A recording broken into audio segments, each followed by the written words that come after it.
honor that Professor Buyya is going to deliver this session, and he is a Redmond very distinguished professor in and director of the Cloud Computing and Distributed System Cloud Laboratory, University of Melbourne, Australia.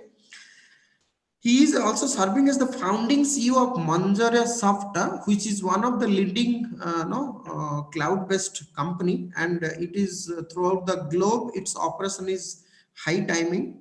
He has authored over 850 publications, possibly, I don't know, this is just 10 days back Professor Buyya shared with me, and this 850 might again increase in these 10 days, I wonder.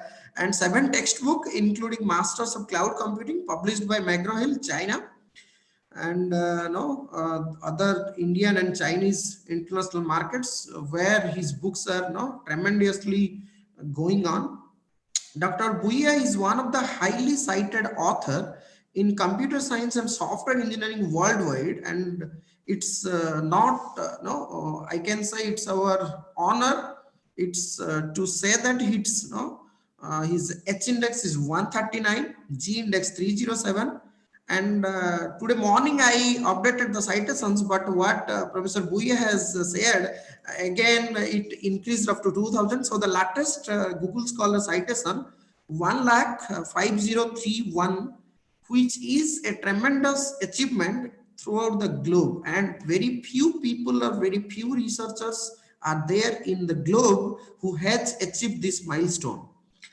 So he is also ranked as world top cited author and world's most productive author in the perspective of cloud computing. Dr. Buyya is recognized as Web of Science highly cited researcher for 5 consecutive years since 2016, IEEE Fellow, Scopus Researcher of the Year 2017, with Excellence in Innovative Research Award by Elsevier, and the Best of the World in Computing System Field by the Australian 2019 Research Review. Coming to his research area, cloud computing, fog computing, edge computing, the solutions towards IoT, grid computing, a lot of software technologies have been developed under Dr. Buyya's leadership and has gained a rapid acceptance and are used in several academic institutions throughout the world. And it is not surprise to say more than 50 countries are involving in all those research activities with Dr. Buyya. Dr. Buyya has led the establishment and development of key community activities, including the serving as founding chair of the IEEE Technical Committee on Scalable Computing and 5 IEEE ACM conferences. These contributions and international research leadership of Dr. Buyya are recognized through the award of 2009 IEEE Medal for Excellence in Scalable Computing from the IEEE Computer Society, TCSC, and that to be Manjrasoft's Aneka cloud technology developed under his leadership has received First and Civilian New Product Innovation Award, which is again the biggest milestone in Dr. Buyya's career. And he served as the founding editor-in-chief of the IEEE Transactions on Cloud Computing. He is currently serving as an editor-in-chief of the Software Practice and Experience, a long-standing journal in the field established more than 50 years ago. And these are only few innovations and all his profile, what I told and shared with all you participants. But if you want, there are a lot of achievements Dr. Buyya has achieved in his career, and all those you can find in www.buyya.com. There you will find all the recent innovations, upcoming the projects, what he has adopted and where he is linked and the way he is working. And it is our great honor to invite Dr. Buyya to this distinguished session to address the gathering and possibly a lot of career opportunities for the students as well as other research and innovation activities for the field of computer science as well as the cloud computing will be explored by this session. Hope all will take a productive input from Dr. Buyya, which will help in your career to lead for development of many such useful products for the society. And Dr. Buyya is always serving towards society, which is a very great thing in him. So I heartily welcome you, Professor Buyya, to our institute and this Innovation Council, Institute Innovation Council team. So over to you, Professor Buyya. So thank you, Dr. Nayak, for introducing me elaborately. Highly appreciated. So thank you for inviting for this, technical session. Can you please enable me to share the video?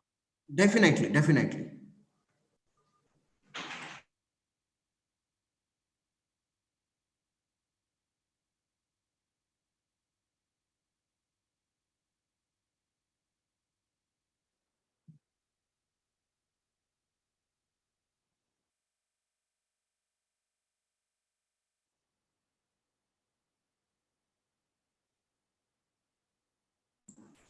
Professor Buyya, can you share, please?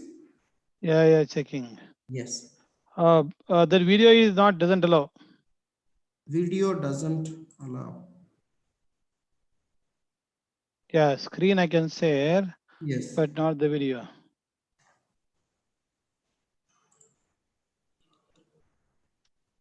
Where?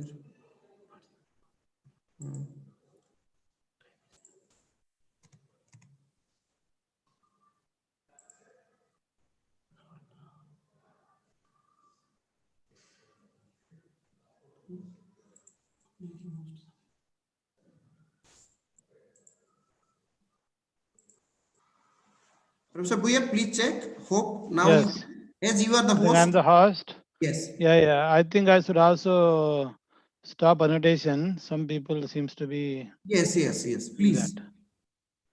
Where is that? More.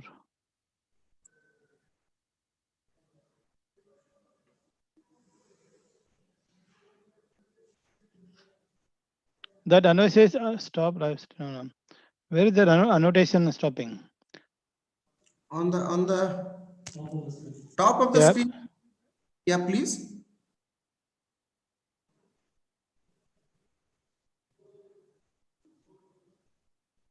yeah. You can see my screen now, Yes. but I'm just checking annotation first.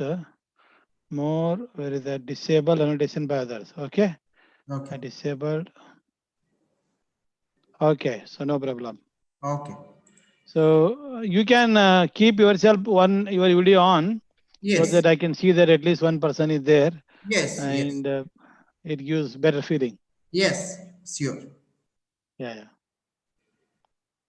Over to you, Professor Buyya. Yeah. You can now see clearly. Yes, clear. It is clear. Okay. So thank you again for inviting me to be part of this technical session. I can see you assembled 300 plus participants from your institute. So I believe all the students are doing bachelor degree and also masters. Masters or just bachelor? Unmute.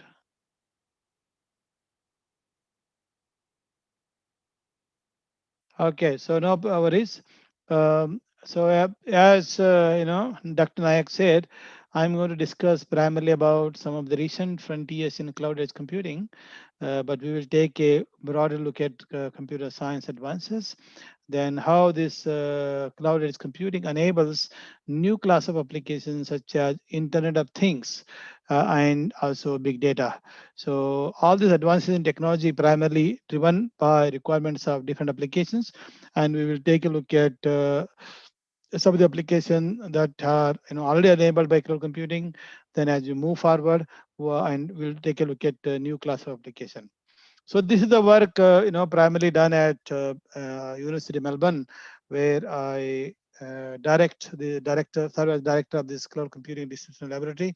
We conducted the research, and some of the software systems that we developed are in open source, and some of them are also commercialized. One of them is one of the cloud technology commercialized through this company called Manjrasoft. So with that, brief outline, let's move on to the detailed view of what we will discuss. I will discuss briefly how different computing paradigms have emerged, especially look at cloud computing, the application driver for it. Then we will take a look at cloud architecture, which is market-oriented cloud architecture, uh, and in order to meet needs of new class of application. Then we will discuss about a platform called Aneka, is a cloud application platform that you can use to build application rapidly.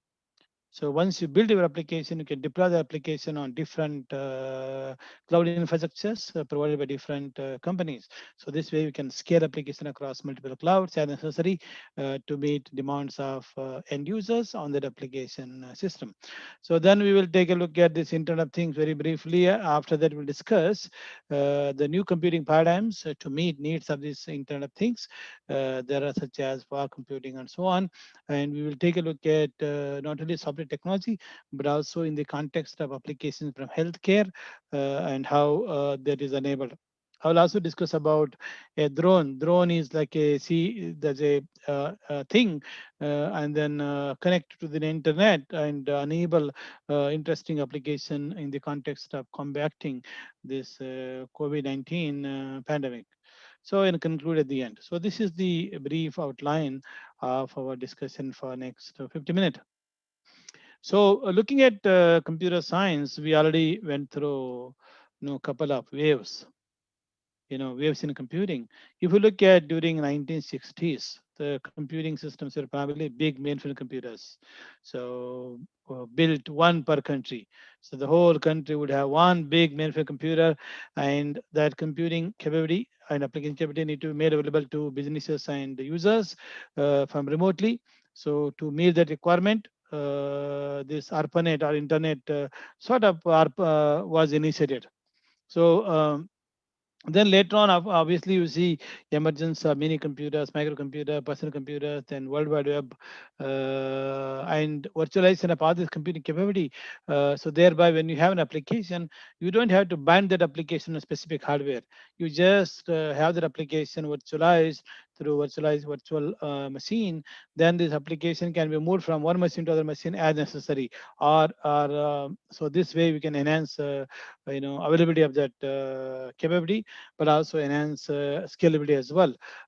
So you don't have to tie to a specific hardware. So that is made possible through virtualization. And furthermore, so with this virtualization, you will be able to dynamically provision extra resources as necessary to meet scalability, and also make this virtualized capability as a service, as a utility, make it available to consumers. So just like electricity as a utility, and telephone as a utility, water as a utility. So you simply subscribe to a service provider, then you use it and then pay for to consume. The same model to computing came into picture, and that is made possible by cloud computing. So people call, you can call this also utility computing if you like. So then of course now with the emergence of IoT, so it presents an enormous opportunity to create smart environments. And all these advances that you see in computing system. When we say computing system, actually it involves CPUs, memory, storage, networks, then various programming languages and operating system, then connectivity, network connectivity, and then seamlessly presenting this to end users. All these advances in the past were primarily driven by big scientific problems, but now they are driven by big population. Country like India can immensely benefit from these advances. So let us start going bit deeper and deeper into cloud computing. So what you see here is a high level picture of cloud offering service, subscription oriented services. You subscribe to this capability or services and use them and pay for to consume. So what are those services we can subscribe to? Compute services, network services, storage services, and finally application services. As an end user, you don't have to buy all of this. You simply subscribe, rent them, use them, and pay for what you consume. So there's a meter service. So when you subscribe, you might feel that you subscribe to a single service provider, but actually that provider doesn't do everything for you. So they may be using capabilities from other providers and put them together and offering you composite service.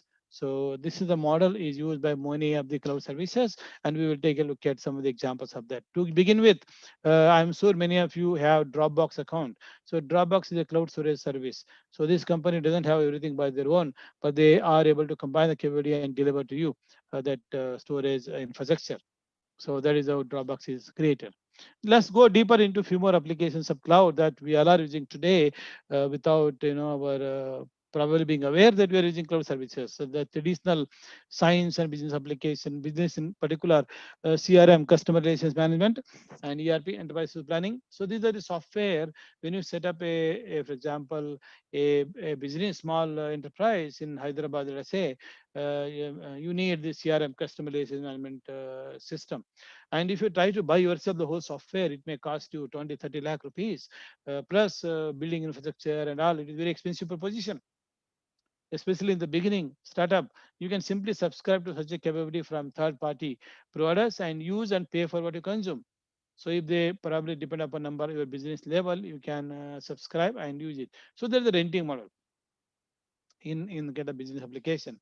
So coming to the consumer domain, there are many applications that we use day to day. They are running on cloud. So, for example, Twitter. Twitter is a micro messaging service running on a cloud. Of course, this Twitter has become also very popular. So these days, some leaders are even trying to run their country or world, for example, just by posting messages on Twitter. You probably heard about American president, current president Donald Trump. So he has been whatever he want to policy want to say or do, act, often he says that on Twitter. So you can see people are using. Then coming to other things like Facebook, I'm sure many of you have got this Facebook account. So this Facebook with millions of users simultaneously using it. So this system, if it is a centralized single server, it can't cope up with such a load. So what they have is a large number of servers interconnected, particularly data center, and these are also distributed. So thereby you can serve users very nicely at the quality they're looking for. Or for that matter, we are using today Zoom. This Zoom software is a cloud-based video conferencing software. You can see we have users from multiple places. Right now, 300 users, and some of you are in different places in India, and I'm here in Australia, and we are able to get this best response time. So it's because of this cloud hosted services. And this company that Zoom, they don't maintain huge infrastructure. They just focus on building software, building that application, that Zoom application. That hosting across multiple places is, they use rent the services. So this is how numerous applications are already benefiting. So we'll take a look at many more applications, but just this is to start with. During last 10 years, we saw many advances in, actually in computing. They are influencing on cloud architecture. Plus the applications. Let's take a look at so far, in cloud computing, what they were renting is primarily virtual machine. That virtual machine is a bit heavyweight, because when you start a virtual machine, it takes time to boot, quite a bit of time. So therefore, people are looking into lightweight approach. That is where these containers and microservice come to picture. When you're building application, application is made up of collection of small services, which can be independently created and loosely coupled and deliver, realistic, reliable services. So it's making them, reliable is very, very important. Some of you who used the Gmail 2 3 days ago, you might have seen that there was outage for half an hour. As a result, large number of services were suddenly not available, accessible at all. So if they are built through microservices and manage failures much more similar manner, then you will not experience that kind of problem. Next, IoT, big data, like this, these are different things came into picture, including now what is called software-defined networking. We all know networks, the physical networks, but they were very rigid. But now with the software defined networks, you will be able to support mission critical applications. Coming to application, probably many of you heard about AI, artificial intelligence. So this AI is promising, newer applications. So we'll take a look at some of the examples of AI application to understand better.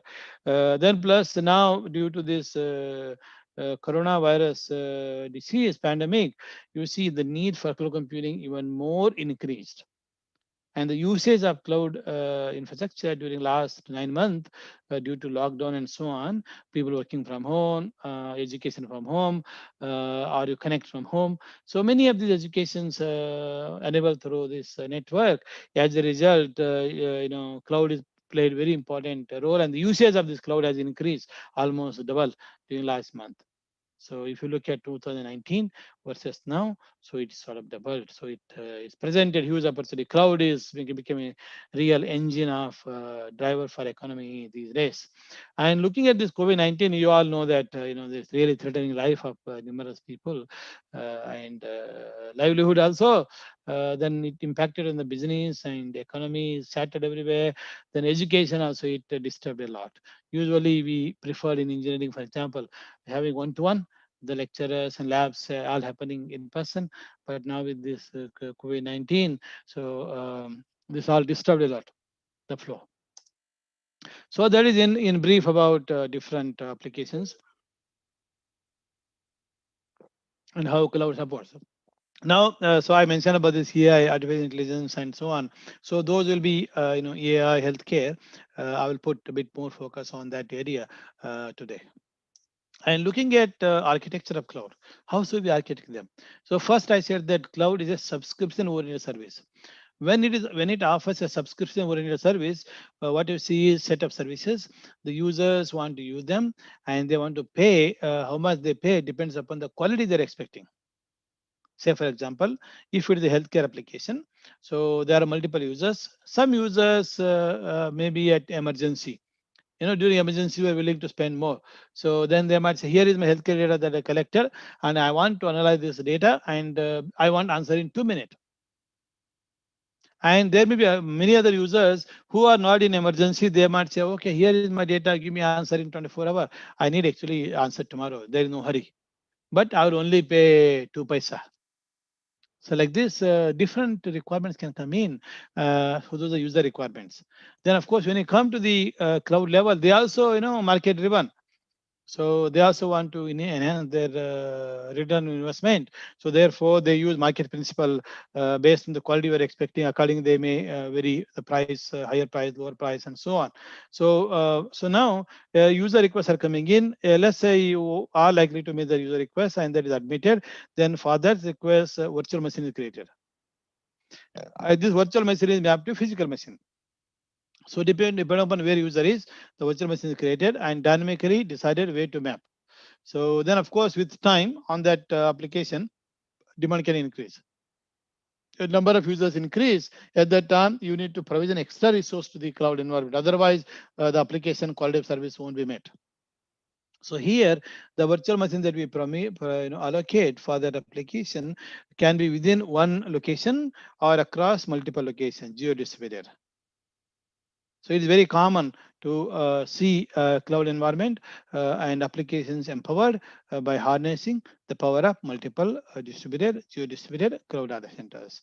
Then obviously when number of users decrease from say you 2,000 or 3,000 users, then you can decrease. When number of users decrease, then you reduce the amount of resource that you allocated. So since we are using the Zoom software, let me illustrate. So in the beginning, when I was asked to join at 3:15, when I saw there were 30, 40 students, and then it keep increasing. Then when we were able to start at 10 o'clock or so, 10:10, the number of users increased to 300. Now imagine if all these users for this session, if it was allocated only one server, possibly the server will struggle to support us. Plus, if it is centralized, every request has to first go to centralized place and from there distribute. It will be very slow. Even though so many of you may be India, but within India is a big country, the users may be in different places, and all of them need to be given best response time. So that requires us to expand our shrink as necessary. So furthermore, when we need to support critical quality of service at network level, so we need to also allocate SDN, software defined network, use software defined networks to slice the network capability and allocate to different users based on the quality that you want to deliver. And of course, obviously, mission critical applications like healthcare can play critical role. So at that time, for those applications, you might be allocating more resource. So this is how cloud system operates. So by doing so, this property of cloud is called elasticity. Elasticity means like very flexible. It can expand or shrink as necessary based on the demand that you place on this user. And this elastic property of cloud is very, very important. Because of the elastic property, the system is able to provide highly reliable and affordable capabilities. So what it means is you only allocate resources when necessary, otherwise you don't need to.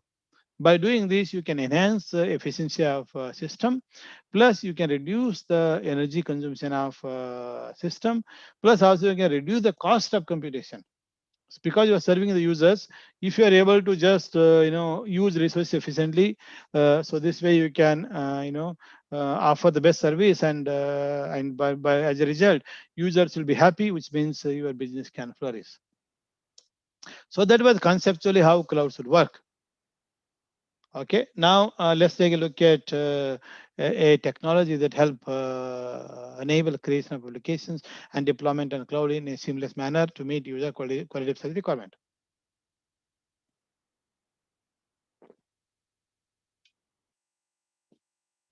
So here is Aneka cloud application platform for elastic applications. So this Aneka comes with two key components. The first one is SDK, software development kit. So this SDK contains various application programming interfaces like APIs that you can use to build application.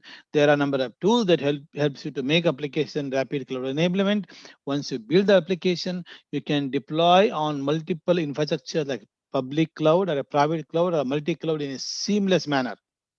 And as we discussed with this Zoom example, the users for the services can come from all over the world, and we need to give them a best response time. So that is made possible by having dynamically allocated, and that is what Aneka does, and that is made possible by Aneka's resource management and scheduling system, which is market aware and user requirement aware approach to resource management. And I'm sure many of you have studied subject like operating system. In operating system, multiple users are using the same unique system. So that is made possible through techniques such as round robin. So, in round robin is used to allocate slices, time quanta to different user requests. So this way you feel like as if you got a dedicated machine, even though it is a shared machine. So in cloud environment, it is not just sharing users, but here application need to be served, response be served immediately in a timely manner. So it is not like editing, VI editing or a word, playing a PPT or so that is very simpler thing. But whereas in case of services like healthcare and so on, so massive amount of computation has been performed on the back end. And so Aneka has such capability that operate like a market-only system. And when we go deep inside Aneka, so what it has is set up, container services, and these container services provides a foundation capability, and they can be extended to to create different application program models such as thread model, task model, and MapReduce. Some of you probably know thread programming Java, and when you build your application in Java threads, your application can run on a single server. Maybe it is able to easily support say 200 users. But if you've got 10,000 users, single server based application won't be sufficient. What we have to do is we have to use multiple servers in a seamless manner. So that requires you to engineer application in a specific way. So such requirement cannot be met by Java threads. But instead, you can use Aneka threads that are part of our platform. Your application can scale across multiple cloud in a seamless manner. So that is a huge benefit in terms of how to build scalable applications, for cloud computing. So this is what cloud makes it very, very unique. So this is called elasticity of application at the top level, SDK level, made possible by Aneka.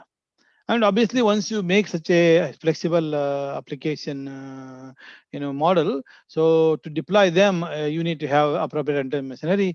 So Aneka has such a machinery that can deploy across private or public or a hybrid multi-cloud in a seamless manner to deliver the best response time to end users. And this system was implemented in .NET. That means you can run it on Windows or also Unix and Linux kernel subsystem. Thanks to our Windows, .NET architecture. So this Aneka has been around. So during last 10 years, many advances have happened. The most recent version of Aneka is called Aneka 5G, fifth edition. So that is designed to support applications in AI, deep learning, and IoT. So these are different applications that we got.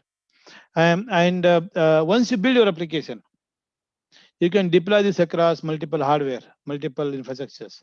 Although each one of them have got different access interface. To give an example, uh, so let's say I come to your college and I need a power to my laptop. And when I want to connect to my laptop, at the end it looks like this. And if I try to insert into Indian socket, electric socket, it won't go. What do?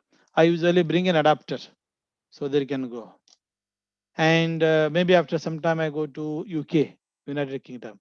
So there, if you try to put our Australian, it won't work. That looks different. Then you go to America, again different. So our solution was adapters. Similarly, in case of cloud computing, so there are technologies that help you to build enterprise cloud, and there are technologies that offer public cloud, like Microsoft is offering through Azure, Amazon is offering through AWS, like the different providers are offering. And each one of them access interface, the way you program your access, they are entirely different. Each one of them are different. And if you build application and then you have to want to run an application across, it is not possible. Or you have to put so much of effort to make that application work across multiple environment. So that is solved in Aneka. Aneka has a seamless way of supporting that through software adapters. We have got adapters for VMware, Amazon, Windows, Gen Server, OpenStack. These are different technologies that can be used to create local, physical infrastructure. And on top of it, Aneka, the programming platform. So using it, you can build application. So you can see it's a huge innovation from the perspective. Now let me illustrate this concept through few example applications. So right now in Australia is summer. Of course, in India, I guess winter. So because of summer, so I'm drinking water often. So you can see we are at different time zone, different season. So some places rainy, some places cold. I usually people tell me that now many places it is cold. Um, Even then, our farmers from Punjab are tolerating cold and now camping in in front of Modi House, I believe. Yeah. So anyway, so these differences you see. Similarly, even in cloud environment, each of the cloud providers, they have different access interfaces. As a result, you don't want to build your application for each and in every one of them. You just want to build once and then take advantage of platform like Aneka that provides you seamless access to other capability. So here are some of the applications of Aneka. So I will give you example from China, Australia, US, India. From China Southern Railways, then India, of course, ISRO, Indian Space Research Organization. So they use it for satellite image processing. Then Washington State University. So Washington State University has a hospital called Washington Hospital. So this hospital, so they need to do some medical data analytics. You have medical data, you need to analyze to see what is the problem with the person. Such kind of analytics requires you to analyze lots of medical records. Some medical records may be sensitive. When they're sensitive, you probably don't want to put it on a public cloud. You want to use a local hospital cloud. And if the data are some are non-sensitive, then those you want to send it to public cloud. So this Washington State University has built some kind of plugins based on that policy, the classifier that classify medical records into sensitive, non-sensitive, and sensitive ones are purchased the hospital cloud, non-sensitive ones are sent to public cloud in seamless manner. So that is the example of Washington State University. Then like that, IIT, for example, did interesting work. I will explain some of these more in depth. From this China railways, so they have this high speed train design scenario. So there are various scenarios of high speed train design, and then they were analyzing this on this 4-core server using my software. So it was taking time anywhere between 24 hours to 80 hours. That is 4 days. When you crunch a lot of images to show, oh, these are the possibilities. So to reduce that time from 80 hours to 2 hours, they have set up this private enterprise cloud using our Aneka software, and we have a tool called Design Explorer. The Design Explorer supports what is called as SPMD, Single Program Multiple Data Education Model. So we are able to compose this as a single program multiple data model, run it on a private enterprise cloud, and get back results within 2 hours. And here is a graph that shows us on a single server, 4 days. The same thing they were able to do it in 2 hours. Now you might say, for example, your own college, let's say, doing very interesting work in uh, you know. Uh, design of high-speed train. Like imagine, right now in India, there is a lot of push to some of the places to connect cities through high-speed trains. For example, Mumbai and Ahmedabad, they are connecting with high-speed train. Possibly it might take just few hours to go from city to city. Imagine you got one night high-speed train from, say, Bangalore to Visakhapatnam or any other city, and if that just comes within 2 hours, how nice it will be. So such a design scenarios, if you are doing, there are times you have a criticality. Correct. Let's say this Prime Minister Modi visiting your college, and you have such a design application. They are very curious, and you want to show them that your local cloud takes 2 hours. They don't have time to wait for you. So, but they can give you 10 minutes. What you can do is in our Design Explorer, you can go to Aneka Design Explorer, quality of services, select deadline is equal to 10 minutes, and the budget. So local resource takes 2 hours, but you want answer in 10 minutes. So therefore, you have to use extra resource from a public cloud. And when we think of public cloud providers, and they all charge prices, they are not free. Different providers charge different price for the same capability. So now you need to decide which one to use. That depends upon your cost constraint. So therefore, you also define deadline is equal to 10 minutes, budget is equal to 200 rupees. Like this, just like in real world. If you want to go from say Bangalore to Delhi, you can go many ways. Bangalore to Delhi, so you can take a train. It will take 24 hour or 30 50 hour to reach from Bangalore to Delhi, but it will cost you a bit less money. Or you can take a bus, or you can walk, or you can take aeroplane. Aeroplane in 2 hours time you'll reach, but whereas train will take 30 hour, 40 hour. So now depend the price also changes depending upon your urgency and the mode of transport. So your price changes and time it takes change. Similarly here also you define deadline budget. The system on your behalf looks into marketplace. What are the services? What is their cost? Accordingly, it will use them and combine the capability together and deliver your answer by that deadline of 10 minutes. So this is made possible by cost-aware user quality of service requirement-aware resource management and application scheduling. So that is what makes Aneka very, very unique platform, not only supporting rapid creation of application, but also ability to minimize the cost of computation. So this is one. So like that, even ISRO is also using. Coming to healthcare, I will discuss 2 or 3 healthcare application because these days healthcare is of more importance, or people like to hear about innovation in that area. So in case of healthcare, and then indicate caring our health. Okay, we have to care our health such a way that we don't need to go to hospital or see doctor, but still we care ourselves and be healthy and live peacefully and healthy for maybe 50, 60, 80 years or 90 years. Okay, so here in case of healthcare automation, so there are sensors, okay, healthcare sensors, like for example ECG sensors, and this sensor can be part of watch and data collected, and data you can send it to app running on a mobile phone, and from there from mobile phone you send it to a cloud where actual analytics of your data is done. So such analytics applications are as a service. Say here is a ECG as a service on top of Aneka, they built with Aneka and deploy on public cloud or private cloud in a seamless manner and deliver results to end users. And when we think of healthcare application, and you all know that different patients or different users have a different expectation plus timeliness. Though in the emergency, you have to admit them and handle them very quickly. Everyone, you spend more money, and others maybe relax. Like this, many multiple users are coming with different requirement of time and cost. The Aneka is able to allocate resource such a way that you can meet those needs.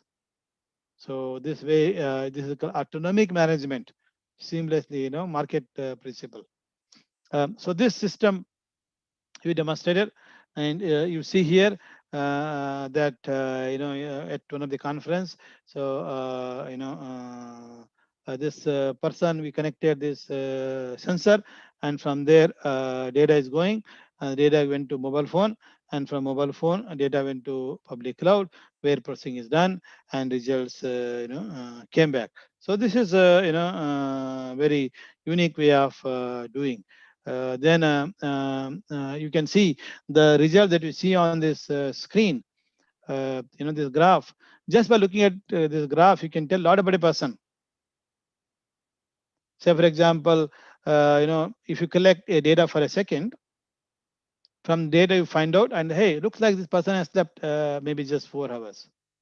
And here's another person who slept 7 hours yesterday night. Or here's another person who slept just 2 hours. When you are admitting the users into like a conference theater or a classroom with large number of students, so it is better to allow students who have or anyone who have slept more than 4 hours. Otherwise, what happens if they've just slept barely 2 hours, then come to the classroom or come to conference hall, they end up having sleep, and it can be very discouraging for the teacher or a speaker. So for such cases, what we can do is, oh, looks like you like few people didn't sleep properly yesterday. Here is a nice puri and masala dosa. Have a little bit, then you can take a rest for half an hour at the in guest house or in hostel, then come back. So with that freshness, then you are better.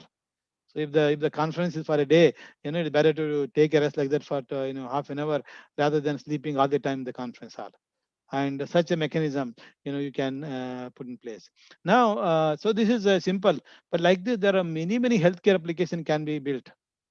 Sometimes people overwork and they are overdoing it. As a result, sometimes student study a whole night, then they come to exam, then they can't answer anything in the blank, correct? So instead it's better you sleep for 6 hours at least. Whatever you learned during the whole semester, try your best to answer. That is much better. Plus that is also healthy. So if you do like that, you come across lots of health problem, this problem, that problem. We need someone to tell us, and also depending upon health condition, the kind of food that you eat also can have an impact on us. So if you have such an application, depending upon where you're going, the system can tell you, oh, in this place, because consider your situation, this is the best food to eat, and you can be healthy, correct? So like that, so many interesting application can be created with this kind of model of sensing, mobility, cloud, and that analytics application. Okay, you can see here we are combining multiple of these. So here, so that means if you are good in machine learning, AI, the skills are useful. If you are good in mobile programming, skills are useful. And if you are good in cloud computing, they're useful. So you can combine the capability of all of this together to create interesting application. So this is where some of you think of doing such interesting projects. Now let me come to a bit more AI-oriented application. Artificial intelligence, like a deep learning, is broadly part of AI. So in deep learning, essentially they want to see the patterns, any patterns that are of interest, timely manner. Like in here, you see various cameras are there fitted in your classroom, for example. In I believe in your campus also there will be many cameras, correct? In a classroom, cameras are there, laboratory cameras are there, gate there cameras are there, big building hall the cameras are there. All the cameras are there. What is the use? Correct. So they need to be able to tell you what is happening in real time and alert, and you can manage it better. So that requires real time analytics, object detection. So there is object detection library, and IIT Delhi has used our Neka software to make that application like a cloud enabled, where task programming model is used to create multiple tasks, and then based on the timeliness, when the data is coming at high speed, process, and then if there is any interest event of interest, it will notify immediately. Say for example in a classroom, so you think, okay, this room has got 150 computers, and you want to know, are there 150 computers available still, correct? So this camera images are processed to find it, classify them into into desktops or keyboard and the screen monitor, then how many students are actually there in the classroom, is the teacher there of particular interest, like this object detection. And this is also useful for surveillance and security and so on. So such an application is created, and our so if you just search on network, you will see that we have provided detail, and this software that was created application is available for you to download as open source. And here you see, not only using the IIT Delhi or local resource, but also able to use extra resource from a public code as necessary. Whenever necessary, whenever there's a more urgency, at that time use extra resources from public cloud. So and deliver them in a timely manner. So this is my final example of Renika's application. From during this last 9 months, numerous researchers around the world have been exploring, conducting research in the context of this coronavirus pandemic. Some are looking into social distancing policies, papers. Some are looking at all these protection equipments. Some are looking into progress in vaccine. Some are looking into various factor. And then this PPE, personal protection equipment, are they really protect us? Recently I saw one video from BBC saying that somebody in India, the bride, had tested COVID positive, but still getting married. So they have put a personal protection equipment for bride and for and also groom, plus the pujaris. Pujaris also don't want to risk, even though they are saying cha mantra, uh, but they know that their mantra may not be able to save them. So they have to put this protection perform, and also yagna on top of it. They are doing yagna, keeping them a bit far away. I think that is better approach. When you put yagna, if COVID is trying to jump, it can be killed in the fire. Anyway, so there are different, so many papers are published, even in vaccine progress. 130,000 papers. And you want to right now you are entering into the field, you want to find out which are the latest vaccine and what is the progress and which is most suitable for India. You say, give me a vaccine related paper, and that vaccine can work in temperature of 26 degree. If it is Andhra Pradesh, temperature of 56 degree, correct? Especially if you go to some of the Telangana side, Andhra Pradesh is okay. Now you have got Andhra and Telangana, two different states. Telangana side is very hot. So, and whereas all this vaccine these people have developed that are even approved in UK or the places, those vaccines need to be maintained in minus 70 degree, minus, not plus, correct? So, whereas our places, Telangana and other places is plus 70 degree, whereas these people expect a minus 70 degree. How can we really distribute this vaccine? Not feasible. So, you want to have vaccine that is more temperature tolerant, or what are the element that makes it temperature tolerant? Another way of looking at also. So such a paper analyzing 130,000, who has time? No one has the time. And for that purpose, we develop high performance mining of these data sets to give you some quick answer, which you have interest. You can see here, we took this data and process and made a cloud enable using array kind process and display results in timely manner. So here is the simple graph that shows you when you run it on a single server, it was taking something like 20 minutes. The same thing when you run it across multiple servers together using Aneka platform in parallel, so it took just 5 minutes. But you can run more If you want answer in half a minute, then you can increase. You say, okay, I want answer in half a minute. I don't mind paying higher price, but give me answer quickly, correct? So like this, so such a thing. So this is what makes unique, and you need to see how we need to build such things. So if you want to learn more about Aneka, there are lots of I can discuss. So you can visit manjrasoft.com, from where you can even download our relation copy and explore yourself. As I said, the latest version of Aneka is 5.0, and of course in many countries around around the world, plus particularly India, many places they are teaching cloud computing courses subject. So you can see listing up numerous universities. So they have this cloud computing subjects. Some of them are still offering as elective. I believe more and more are now making it a compulsory subject. And then many of them have set up a Aneka-based laboratory and providing hands-on experience in building applications yourself. We say programming is art, correct? Whenever something is art, you need to practice it.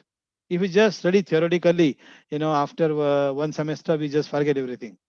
But if you have done programming yourself, a lot of interesting project example, even after 5 years you won't forget, even though you might have not practice. Okay, you have to practice is very very important. Like swimming, some of you know maybe know swimming. So if you learn swimming once, even as a baby, after 20 years you thrown into water, you can still swim.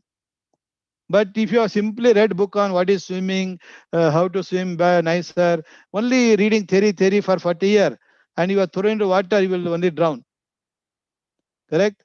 So you will only become a pandit in in theory, but in practice, if you are crossing a small river in a boat, if there is a hole, the person with the theory cannot really swim.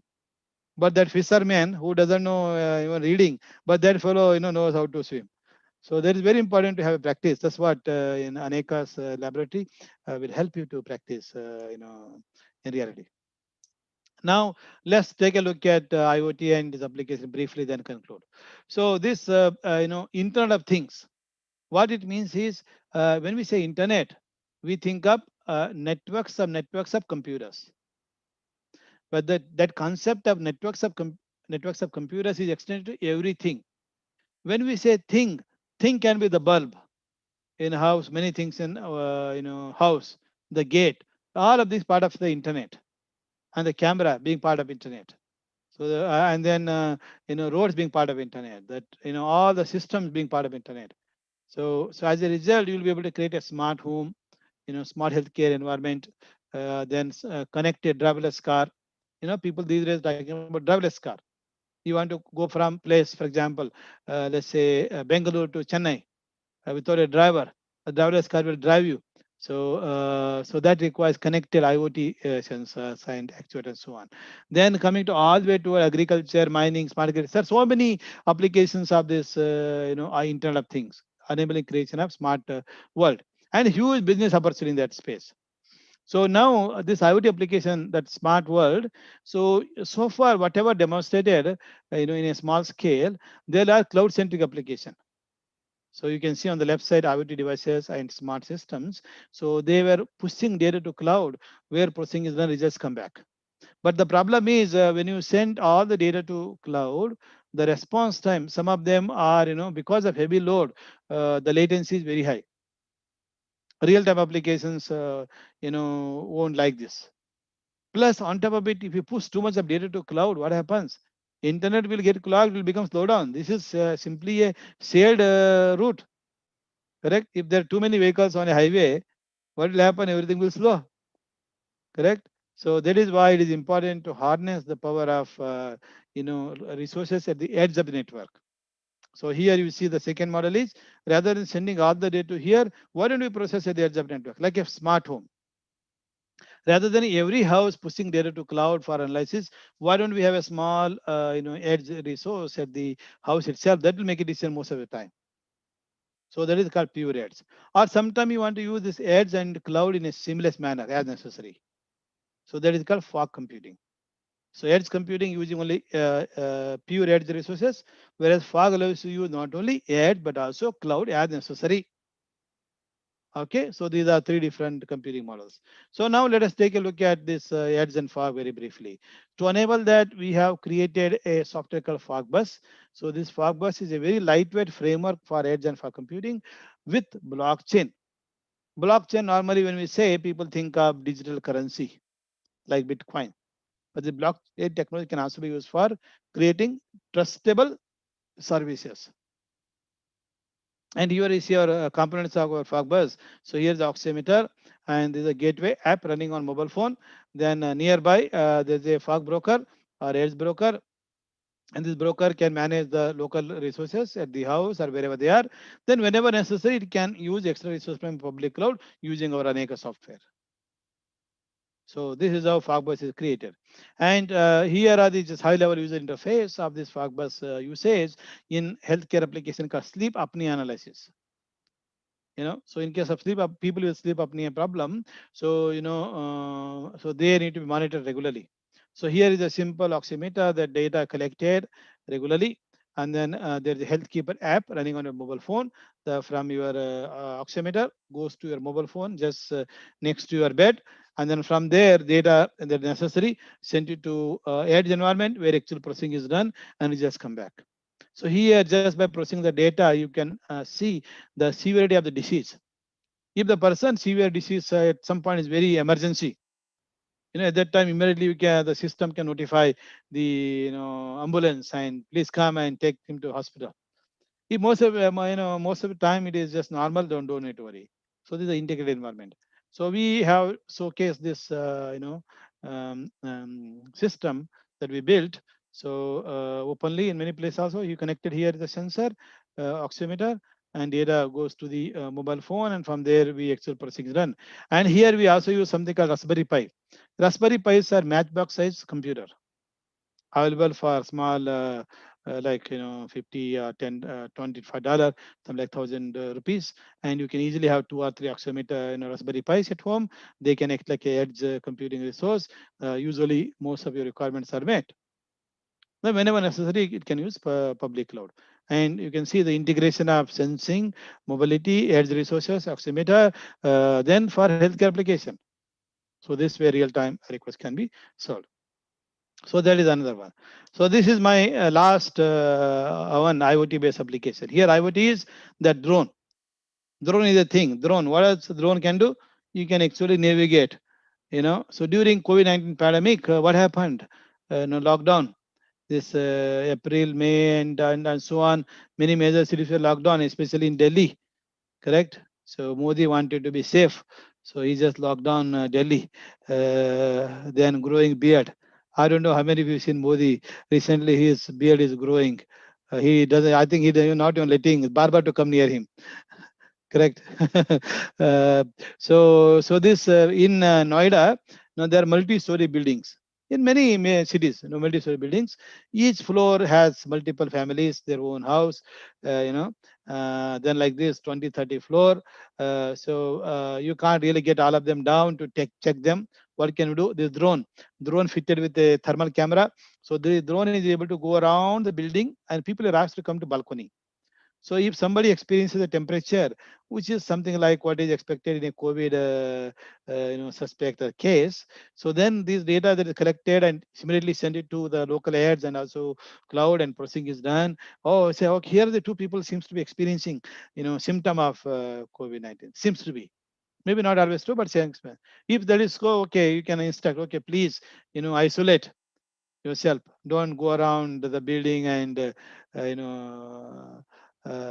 make that virus go everywhere, and correct. It's a problem. Okay, so this is something that was done. So if you just search for a title drone based network system for combating COVID-19 pandemic, and you will see the detailed description of how this is implemented, what is, and of course there are many open challenges in this context, but I just want to highlight the initial work that was done in May June. So this is already published paper. Okay. So with that, let me summarize and conclude. So there are several computing paradigms that have promised this vision of how to make computing as utility. So now we have got this cloud computing that turns this vision into reality. So many exciting applications are there. I think this with the emergence of this COVID-19, and this is changing the whole system equation. the way we do it, the way we interact, where to work from, where to teach from, how to make people to now later come to office. So in the West, in Australian context, it's all challenging. So we saw some of those also as well. We looked at quite a bit out on Aneka, how the next generation cloud computing technology provides ability to build applications rapidly. So this way we can minimize the cost and time of application engineering, software engineering. Once you create, you can deploy on private, public cloud in seamless manner. We took a look at 2 3 application case studies demonstrating that. And then I mentioned about move to IoT, Internet of Things. This Internet of Things, the first generation were cloud centric. So that means, so they are primarily harnessing the power of cloud computing environment. But that model is not that suitable due to, huge load. Plus, by 2025, the number of IoT deployed will be increased by 10, 20 times everywhere. Already so many places cameras are hanging, but you will be see more of those. Correct. So you will see more of this environment sensors, correct, pollution sensors, all sorts of sensors were deployed. So hopefully, so that will help in maintaining city life better, reducing the pollution, various type of pollution, air pollution, water pollution, plus mind pollution.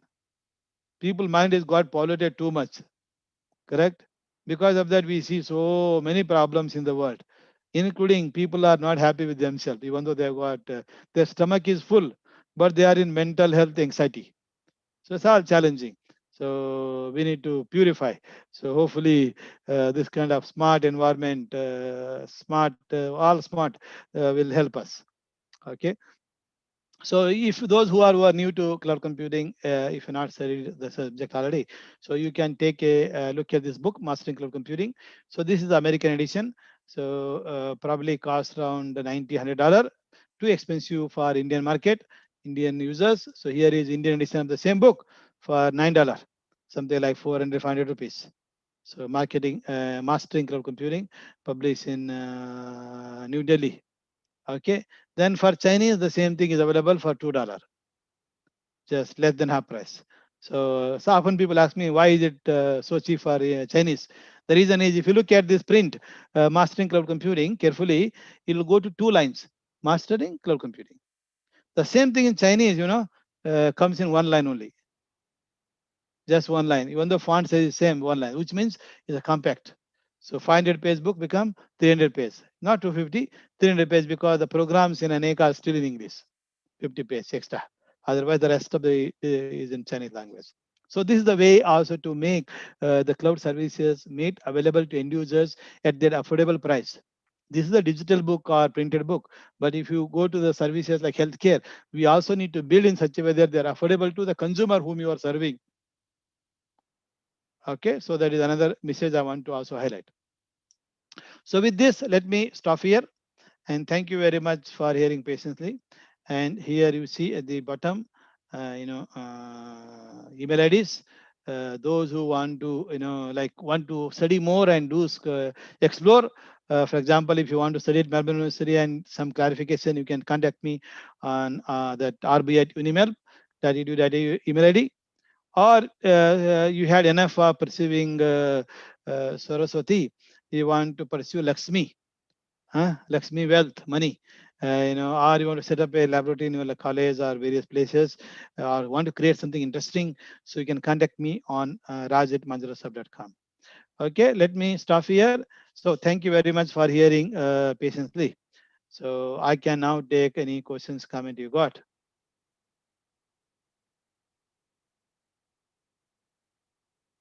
So maybe those who want to ask a question, you can, they can give you unmute rights,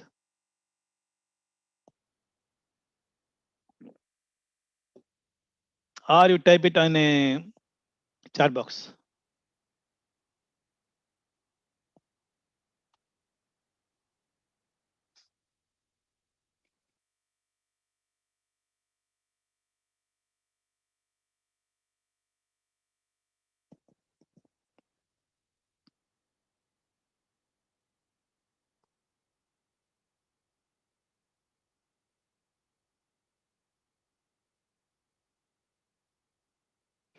Okay, so there is one question.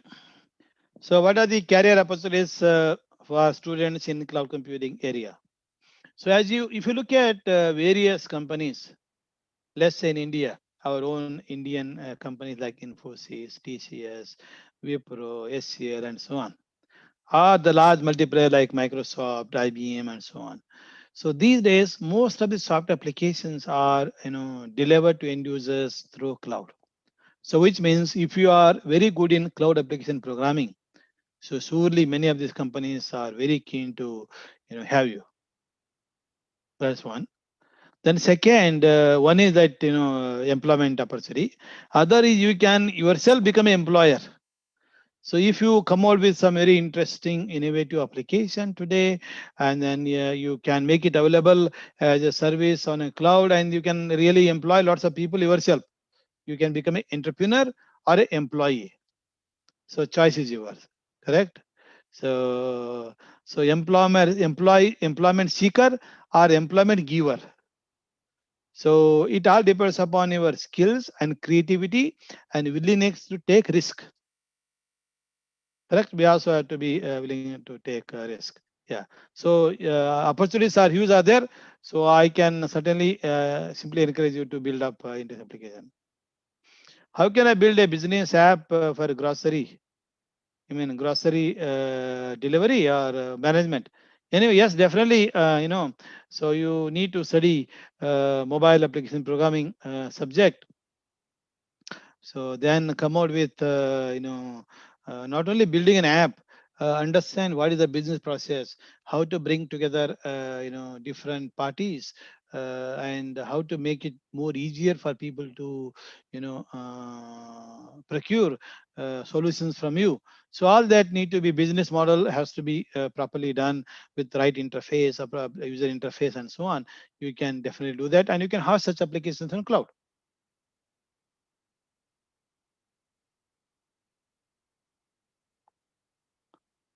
Somebody talking about something about machine learning project and biotech. So the person who is asking about machine learning, so definitely encourage you to take a look at, for example, our own work on that object detection in cloud using Aneka. So that will explain you. For example, there are many deep learning libraries already available. It's all about how to use those libraries and create interesting application out of it. Okay. Then biotech branch, biotech, yes. Medical application certainly are the major pullers within Aneka. We have done few bio like bioinformatics applications such as protein folding, I mean structure determination and few others that demonstrate, yes, if you anything that you do, you become an expert and the deeper. So that is where you have a better opportunity.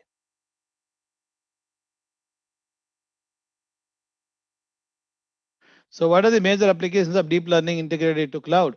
Oh, there are so many in healthcare, in trend prediction in businesses, in contact tracing during this COVID-19, then recommendation system.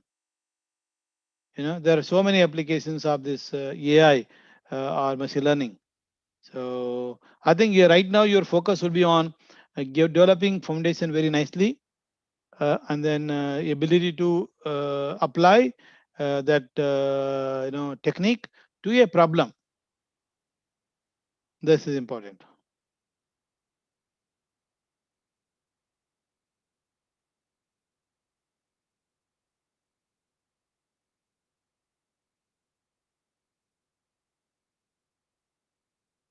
So what exactly to concentrate on cloud-based programming?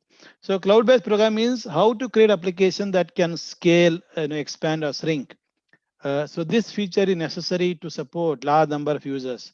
So if you just standard application, C programming, Java programming, the application that you build, so how many users it can support. If you use a thread programming model, maybe you can support 200 users. But in cloud computing, we want to support 2 million users at any point. That application when it's running, it needs to, if 2 million requests are coming in, can it handle? So that requires you to, have applications that can expand across Yeah. So so we need to learn those concepts, learn foundations of parallel computing, distributed computing, cloud computing, do hands-on experience, uh, write some interesting application in your local context. Maybe students from different discipline can combine together to create one application solution for real world. So that's the way. So how to establish a cloud in college environment? That's easy. Say for example, your college definitely has many PC labs.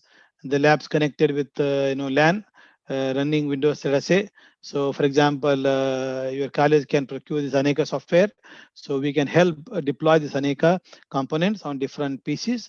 Then you create a enterprise education cloud. So as I illustrated, many universities, institutes across India have done this. So, so our Manjrasoft company can definitely help. Please talk to Dr. Nayak, uh, Janmay Nayak, and so he can interact with our Manjrasoft, and we'll be very pleased to help you. So, just recently, your Telangana brothers from Warangal, NIT Warangal, so they have procured Aneka and set up cloud-based laboratory. And go to Hyderabad, JNU, Jawaharlal, no, University of Hyderabad. So they have.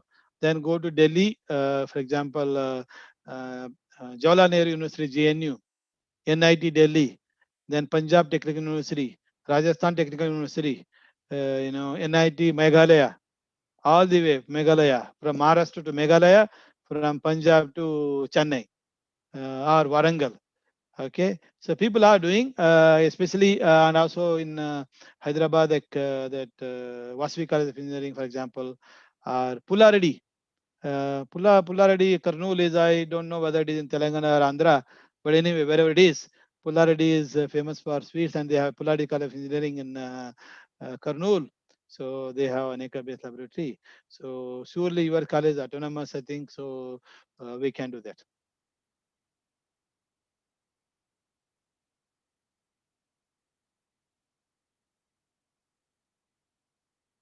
So somebody is asking what are the major differences between fog and the cloud computing.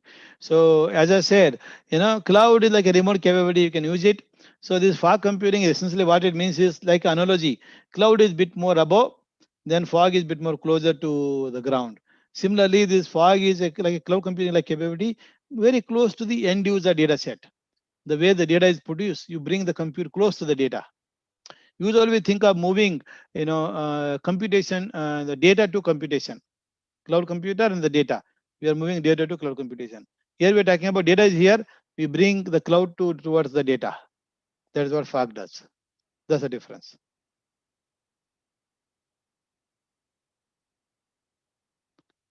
Yeah. So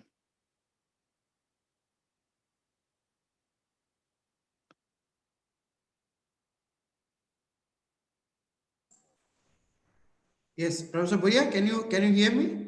yes. Yes, thank you. Actually, I was completely muted, so that's why I Yeah. wanted to talk. Okay, so there are pretty actually another question from one of our participant. What are the major security issues and challenges involved to IoT? Yes. So first, always security is all about providing access to authorized users. Correct. Yes, That's a simple. So if some people are entering into any computing system or IoT are accessing it, but they are not authorized, which means they can cause problem. So IoT. So if it is a smart house, I mean, smart house in IoT like lights and the things that are part of IoT, and see, if someone can gain access to it, they can cause a havoc. So correct. So there is a way to operate, but they will cause a problem. Say for yes, example, if it is a smart lighting system, usually if it is a proper, maybe the system is designed to turn on whenever necessary. If someone is sleeping, maybe it will automatically dim for you. Correct. When it senses that now sunlight is coming, automatically indicate the decrease or maybe turn up the light. So the auto we made, let's say, such a thing. Now if somebody has somehow sneaked in, then they can modify the behavior. Simply operate at high voltage, and then if you operate high voltage, the bulb can also get burnt. Yes. But let bulb go. But if the bulb is burnt so high that all the houses also get burnt, like if you see computer laboratories and all, so these days there is false ceiling. huh?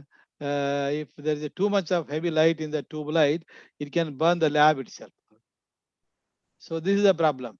So now we need to ensure that we secure them, because it is no more about loss of wealth, it's loss of life. Yes. Your mere survival can also be challenged. So Yes. next, we talk about autonomous cars, connected autonomous cars. So driverless car, correct?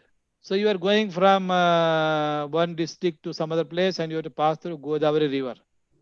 You heard about Godavari River Yes. in Andhra, correct?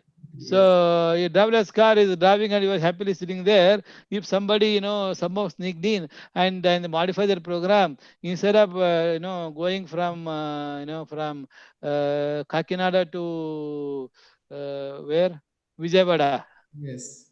via Godavari River, if they can plant and play the game there, and instead of going, it will fall into Godavari River, right? So this is a problem. So we have to build now security sophisticated, and we need to make sure that only authorized user can come in, or maybe proper isolation, or maybe when can the program can be changed. It can be programmed in such a way that maybe don't change on the fly. When it is really standard and it is off mode, that time maybe you change. But if you don't care all this principle very carefully, it can cause havoc. And I'm sure when such things come up, there will always be situation where this will happen, correct? Yeah, Okay. so there are a lot of issues. So privacy also, sometimes people have camera everywhere, correct? Yes. And you don't want the camera to be all the time on you, and the whole world will know what you're doing. Yes. Yeah. So this privacy issue, security issues, the data integrity issues, correct? Plus, all these techniques that we implement in this kind of environment have to be lightweight, lightweight protocols, lightweight encryption techniques. They're not heavy computers where you do so many calculation. Yes. How to do in a lightweight manner, lightweight privacy, lightweight security, and then lightweight authentication, lightweight intrusion detection. So these are some of the challenges in the system, in IoT or any system for that matter. Okay, thank you. Another, I hope, last question from one of our faculty. What are the basic challenges of smart computing in these days, as we are moving towards everything smart? So, are we looking into another smart world where we are losing the main significance of manpower? Yeah. So significance of manpower. One is people talk about uh, what is that brain computer interaction. Yes. Okay, so brain computer interaction. So if that really happens, for example, possibly we just imagine in a brain and things program computer does for us. So I just say, okay, I want to talk to this person. Immediately everything is set up. Discover where he is, what is his time, and talk to, and accordingly connect, and we talk to each other. So that is one. Now coming to harnessing the manpower, harnessing the brain power rather. Okay, so once everything is automated, what does human do? Robots are doing everything for us. What about what do we do? Correct. So we need to somehow become more and more smarter, and then program those robots. That Yes. means we will always see robots are not creating a baby robots, correct? So what about next generation robot? We have to involve all these machines. Like, okay, we might have done all the automation, but again, there are always the holes, bugs. Then it is designed to support certain context, but we now have a new context, and we need to further extend. Who is going to extend this? This Yes. is where we are going to do. Yes. So the domain knowledge. So humans have got always something to do. In fact, if you go back to the pre-computerization era and now computerization era, and you see people at that time, they had 1 hour to have a lunch. Now we are having so much busy, we don't have even 10 minutes to have a lunch. Yes. That's why we call that as a working lunch. Yes. Even when people organize a meeting, there's a working lunch. They don't even give 10-minute proper time to have lunch. Yes. And breakfast also not proper time. So I think all the systems are making us more busier than ever. Hmm. So don't worry, you will be busy. Yes. Yes. Yes, but also we need to make sure that we have, right skills as well. Yes. Yes. Yeah, So humans can do that. where we are seeing the real time applications of fog, edge, and cloud computing. Where we can see them. Yes, means exactly in the Oh, real world scenario. yeah. In a real world scenario, like in a smart home, Yes. this why we need it. For example, this few days ago, the Google cloud was down. Primarily, their authentication servers was down. So because of that, no Gmail and all the authenticated oriented services that you get from Google not operating. First, second, lots of people have built applications that integrate into Google Cloud. Yes. They are not working. Third, for example, they have Google Smart Home. That will, you just speak, it will take your instruction, recognize you. Oh, you say turn off the light, or you say something and it will do it for you. That is integrated. That system is not working. As a result, people were in dark, because suddenly at now midnight, night like 9 o'clock, they are all these lights and all the smart home concept integrated with the Google Cloud, and that fellow is down. Because of that, so many places down. Now imagine, as we move forward, if the world become very very connected, all this integrated, failure at one place causes cascading effect everywhere. For that matter, 2 3 days ago in Australia, Sydney, the due to huge storm, the network was broke down. Then part of the cloud was isolated. As Hmm. a result, we when we go to shop, we want to purchase and pay money. We don't carry cash these days. Yes. Huh? You put a Paytm, Yes. uh, pay to Modi. So, but that network is not operating because the credit card were not operating. Hmm. And the train, we have got plastic card, train card ticket. Yes. Yes. That is not working. Then you, okay, all right, you have a car, you're going and running out of petrol. You want to buy petrol and pay for it. That is not working. Yes. Correct? So these are become very problematic. So in such a scenario, we can employ certain degree this notion of airs and fog. Yeah, if that is there, or maybe what, as I said, if the remote service not available, it should operate independently. Even if it is slow, no problem. Yes. Correct? The life goes on. Correct. Correct. That's more important. So how do we architect? Now, if you assume everything perfect, connected, a whole world, yes, it is okay most of the time. But whenever the problem creates, it is havoc it causes. Correct? Yeah, we should not be depending that way. So we need to have local, global, all operating. If global has a problem, but local should still work. Yeah. So this is currency problem. In fact, wherever I go, I just carry my credit card, something, just no money in the pocket. Correct. And other governments are promoting also, like Modi is saying, oh, electronic money. Yes. Huh? If don't pay. You pay through electronics payment, not cash transaction. No cash Yes. transaction. Yes. Cashless society. Uh, Cashless society. It works most of the time. This all situation will come, then we'll become helpless. Yes. Money may be there in your bank, but you can't use it anymore. What is the use? Yes. Yes. Yes. Yeah. So one my personal last question for you. Actually, few days ago, I hope you know the most of our Indian big people like President or Prime Minister, everybody account Twitter account got hacked by some Chinese agents and all. And one threat came they are hacking the servers, especially the cloud servers of all the Twitters and all. According to that, I hope no, it was somewhat a panic situation for all of us. So can you give one of the view are we really secure for Gmail, Twitter, Facebook, all these servers account? So we are as secure as that Twitter company's implementation. Correct. Yes. Nothing more than that. correct? So if somebody hacks into the Twitter system and then they have access to everything, yeah, if they hack into the bank, then you have access to all your accounts.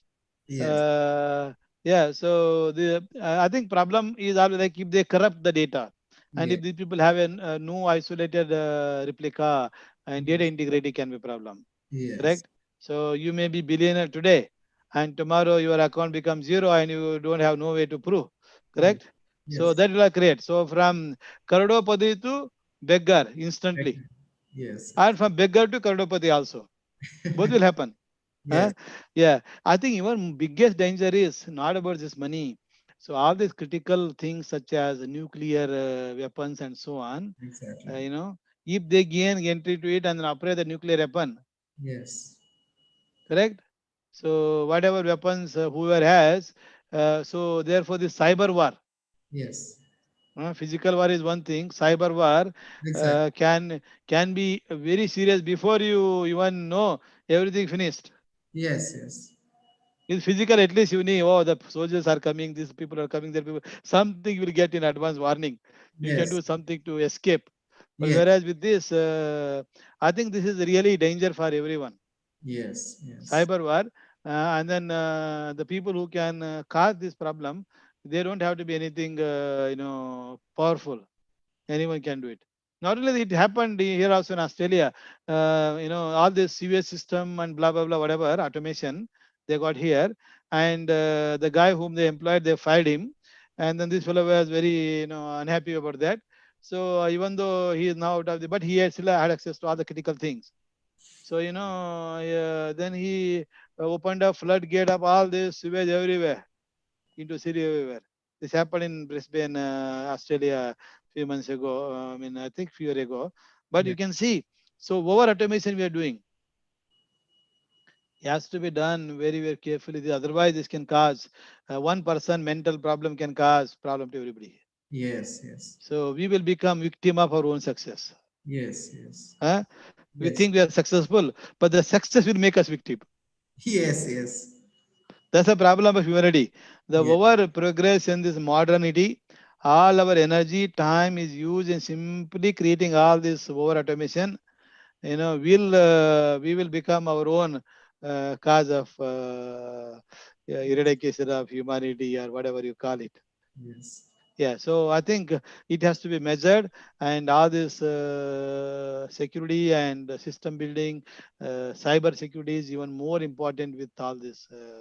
Yeah, security also doesn't mean only security, but also how to build a robust system, a Yes. fault tolerant system Mm. that can deal with all the defense, all that.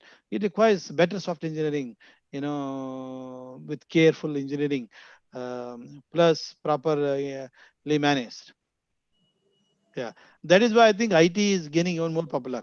So Yes. those students who have got good knowledge with hands-on experience, being creative, so they should have more and more jobs, and more will come because of this more automation, and there is no end to it.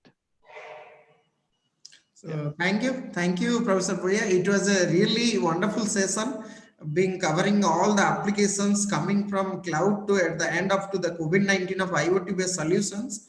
And really, I hope it will help a lot to all the members and the participants who participated in this program. And possibly in our near future, we are going to again, collaborate with you in some more other events as well as coming to Anneka and Manjrasoft too. So I really thankful and we are honored and this talk, everything, it is going to be help everybody in a good sense. I'm really from no, all the members of the IIC and from the college, the total team. I am very much thankful to you and have a good day. Thank you for accepting our invitation. thank you very much. Yes, yes. Namaste to everybody. Namaste, namaste.